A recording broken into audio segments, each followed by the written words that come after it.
Hey everybody, I'm Natasha Kirchak, and thanks for joining us for ILTV's weekly program, One-on-One with Alan Dershowitz. We want to give you, our viewers, a chance to have your questions answered by Professor Dershowitz, one of America's greatest legal minds. He's a leading expert on criminal and constitutional law, civil liberties, and the Arab-Israeli conflict. Hi, Professor Dershowitz. It's so great to see you again.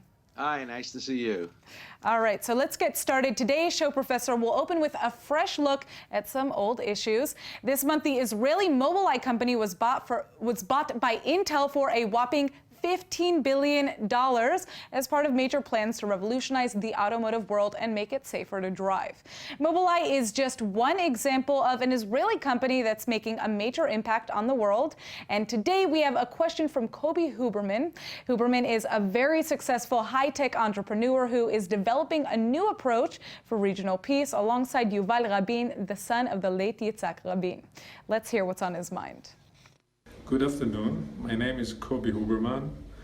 I'm an ex-military intelligence officer for many years, and I have spent more than 25 years in the Israeli high-tech industry as an executive and an entrepreneur. And most recently, I was the corporate vice president of Nice Systems, which is an Israeli leading high-tech company which experienced huge growth, transformation of its business model, and became a world leader in interaction analytics. About 10 years ago, I decided to take what I've learned in the business world and the DNA of any Israeli entrepreneur, which is taking initiative, and to address all that energy to an interesting challenge, which is the Middle East conflict, and as it was presented then, the Israeli-Palestinian conflict. After some time of studying it, I decided that it is time to rethink the whole conflict and to transform it from an Israeli-Palestinian one into a more comprehensive opportunity. So rather than thinking about it as a dead-end conflict, I thought about thinking about it as a open-ended opportunity. And we came with the idea that instead of just trying to solve endlessly the Israeli-Palestinian conflict, we should try and think about a comprehensive regional approach that would create what we would now call a regional package deal that would show how Israel could become a real strategic partner to some of the leading Arab states, and to take advantage of the fact that in our region we need to join forces against shared enemies like Iran, ISIS, and fundamentalist terrorism. So with all of that, I would be very happy to hear your response and feedback. We need to think together how to promote it and how to make it into reality for us and for the next generations. Thank you. Well, I think it's a brilliant idea. Of course, it's not new. When former Justice Felix Frankfurter met with the King of Saudi Arabia back shortly after the Balfour Declaration, there was no such thing in those days as the Palestinian-Israeli conflict. Indeed, when Haj al-Husseini met with the Peel Commission in 1937, 1938, he said, there was no Palestinian people, it was just the Arab people. And the issue of Israel having a regional peace with its Arab neighbors is as old as Zionism, but as new as your innovation. As you might know, I recently spoke to President Trump about this, and he talked about a regional peace. Many are now talking about how the Sunni-Shia conflict gives Israel an opportunity to create alliances with Sunni Arabs who have a common enemy with Iran and Hezbollah and Shia radicals, and of course ISIS, which is Sunni and has combinations with Shia, and all the tensions in the Middle East that we hear now invite a resolution that's regional. And I do think that Prime Minister Netanyahu sees it that way as well. He sees opportunities with the Emirates and with Saudi Arabia and obviously with Jordan and Egypt. So I think a regional innovation is very, very welcome. And I think Israel's contribution to the region would be enormous in terms of agriculture, water, medicine, you name it. So I welcome regional peace. Indeed, I don't think the Israeli-Palestinian conflict is or has ever been the only conflict in the region. Remember when Israel was established, it wasn't attacked by the Palestinians, it was attacked by all the surrounding Arab countries. In 67, it wasn't the Palestinians. In 73, it wasn't the Palestinians. So the Israel-Palestine conflict is relatively recent. It's been the Israeli-Arab conflict that has been the major issue. And of course, today it's not the Israeli-Arab conflict, it's the Israeli-Muslim conflict. Even that generalizes, but I mention Muslim because Iran is the greatest regional threat to Israel, and it's not an Arab country. Turkey now poses some kind of a potential for either alliance or enmity, and it's not an Arab but a Muslim country. So I think that looking at the Arab nations, looking at the surrounding Muslim nations, obviously Israel is not at war with Muslim nations around the world like Indonesia, but I'm talking about the surrounding nations, is the way of the future. And so I think your innovation should be welcome. The fact that you're bringing the thinking that you used brilliantly when you were an intelligence officer and now as a high-tech innovator is extremely welcome, and I think it's a terrific idea. So thank you for mentioning it on this show. Thanks, Professor. So now we have a very special guest in the studio today, member of Knesset Merav Michaeli. MK Michaeli is currently chair of the caucus for female Knesset members and is a member of the Foreign Affairs and Defense Committee. But before entering politics, Michaeli was known as one of Israel's most prominent journalists and the producer and star of her own primetime and current affairs television and radio programs. A longtime advocate for women's and minority rights, Michaeli is known for her ability to consistently challenge conventional views and positions. Thank you so much for coming in. Thank you for having me. Hi, Natasha, and of course, Professor Dershowitz. It's a pleasure.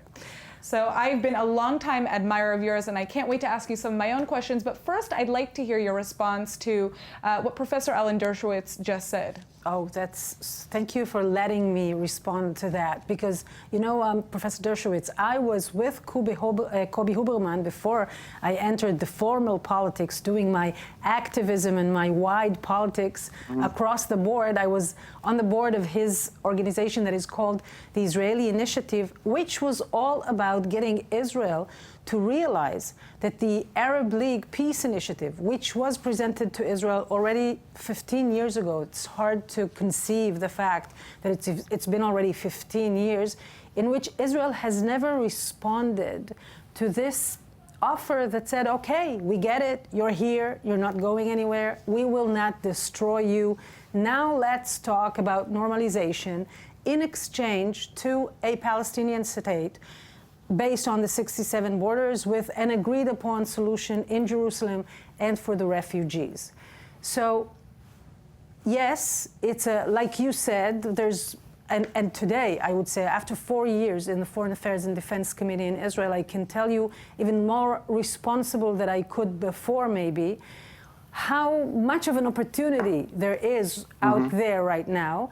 What we lack is a political will within the Israeli government. What we lack is political will in the chair of the Israeli Prime Minister to go for this. Because what Netanyahu says when he speaks about the regional solution, what Lieberman says when he speaks about the regional solution, is skipping over the phase of the Palestinian conflict and dealing only with the rest of the Arab countries, which will not happen.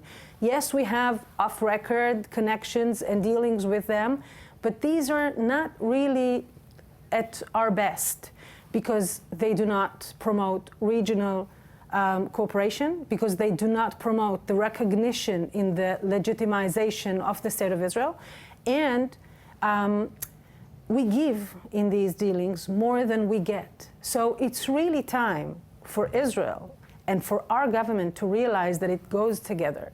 It's a package. Yes, so much to gain from a regional agreement, so much cooperation that is on the table with Arab countries, but it does have to include a solution for the Palestinian problem. Look, I agree with that. In 1967, as you probably know, I helped a little bit to draft Resolution 242, which contemplated peace not between Israel and the Palestinians, but a kind of regional peace. And all the Arab countries went to Khartoum and issued their three famous no's: no negotiation, no recognition, no peace. And Israel was constantly saying land for peace, and the Arab states were saying no peace, and we just want the land. And now we've seen a major change, and we've seen the Arab countries essentially rejecting the Khartoum resolution and saying we're prepared to at least sit down and negotiate. So, look, I agree with you that negotiation now is the right approach. That doesn't mean that Israel has to accept everything in the regional peace offer, but it should sit down and negotiate. And one would hope that those negotiations would lead, first of all, to an Israel with greater security than it has today, to alliances that will help protect against Iranian extremism and will resolve the Israel-Palestine conflict. I agree with you, and I would encourage creative thinking along those lines.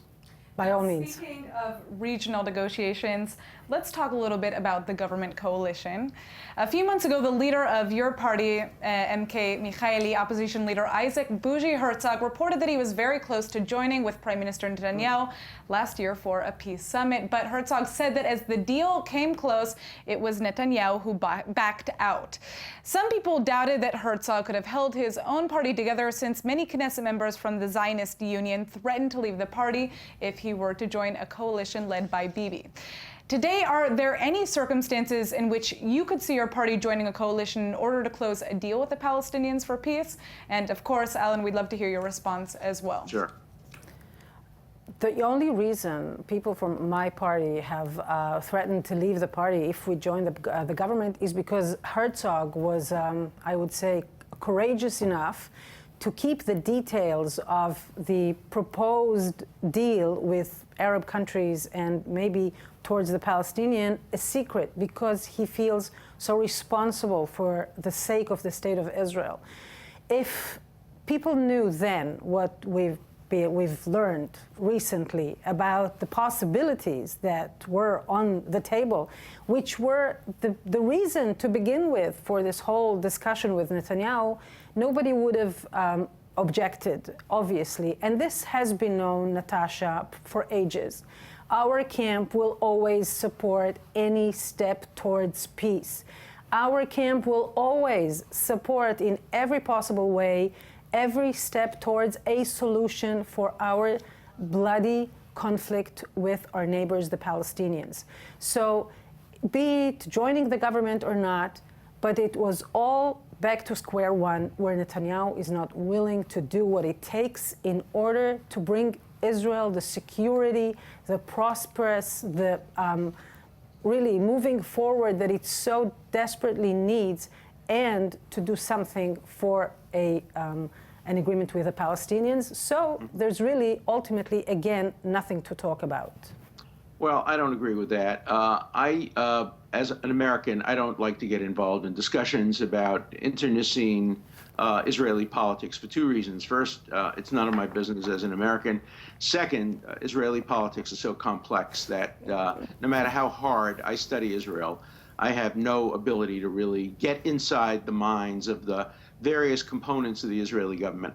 I can just tell you this, that I think the fear that Prime Minister Netanyahu has, and as you know, I have friendships with Netanyahu, with Herzog, with Tzipi Livni, with you. I don't take positions on Israeli politics, but I think the fear in the current leadership is not that the left will take over from the current center-right, but that the hard right may take over from the center-right. And I think it's very important for the Prime Minister and for the government to maintain a kind of centrist approach.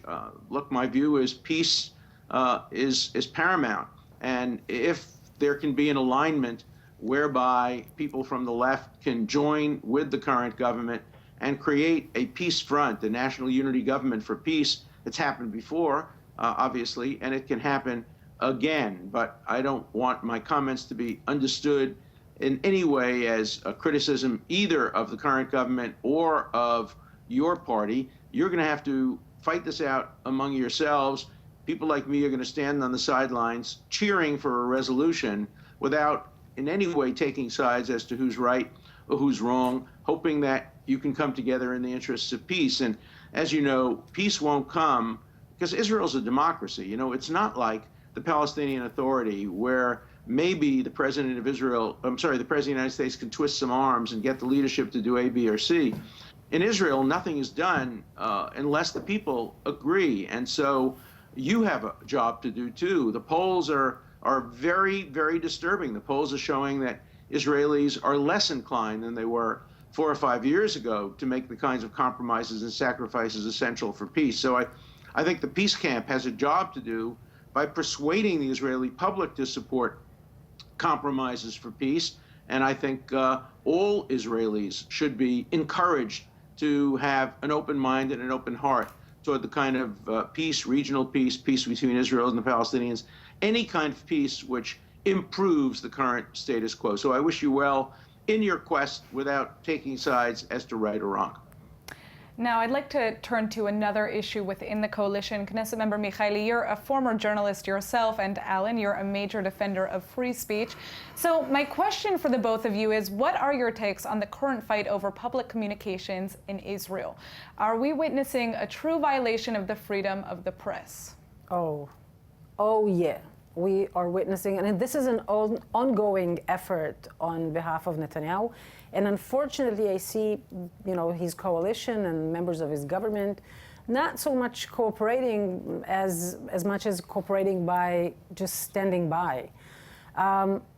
It started, it's been like that for a long time. I don't know if people remember, but the first scandal and corruption that was exposed during Netanyahu's first term as prime minister was exposed on Channel 1 on the public broadcast by Ayala Hassan, and that was what we called Baron Chevron, and it did not happen as a consequence of this exposure on the media. So, and ever since then, when Netanyahu came back to the Prime Minister's office, he really made sure to really make it a very, very hard job for the broadcast authority that was at a much better position at the time to actually do their job. Until 3 years ago, he actually allowed to pass a bill that eliminated them, just shut it down, even though there was already a signed reform, an agreement with all the workers, thousands of workers in the broadcast authority was already signed. It would have really reformed it dramatically. It would have sent half of the workers home, and it was agreed upon. The government, in a one-sided, unilateral step, an unprecedented step taken by any government, just went back on its commitment to this reform and just passed this legislation that shuts it altogether down with a promise to create a new, independent, more updated, young, sort of skinny and slim broadcast that would be very, very much public and unaffected by politicians. Okay. And now what Netanyahu is doing is bringing down both of them. We will have neither. And the worst thing that he's managed to do is to turn the workers on both companies against each other. It's now a life or death survival thing for them. Who's going to be left without food before Pesach? Are the workers from the new corporation or those from the broadcast authority? This is the worst of all. Professor Dershowitz? First of all, again, I don't want to comment on internal fighting that's going on in Israel, but let me make my radical suggestion, which I've made in the United States, and both sides, both conservatives and liberals, disagree with it. I don't think the government should be in the business of the news at all, period. I don't think there should be public television stations, public radio stations, public newspapers. I don't believe in Izvestia or Pravda. I think all newspapers, all television stations, all media should be privately owned and should have to compete in the marketplace of ideas. There's no country in the world, and I state this literally, there's no country in the world that has more press freedom than the nation of Israel. None. There is no country in the world that has a newspaper like Haaretz, that has a columnist like Gideon Levy. There is no newspaper in the world which is as critical of its own government as Haaretz, and there is no journalist as critical of the prime minister as Gideon Levy. There's no newspaper as critical of the prime minister and his family as Yediot Ahronot. So, you know, free speech in Israel is not broken. It's vigorous and alive and well. I don't believe in the United States. And here again, people are upset at me because this is what Trump has been arguing for, and I was a strong supporter of Hillary Clinton. I don't believe that national public television, national public radio has a place in a democracy. If it does, it should only be to promote the arts.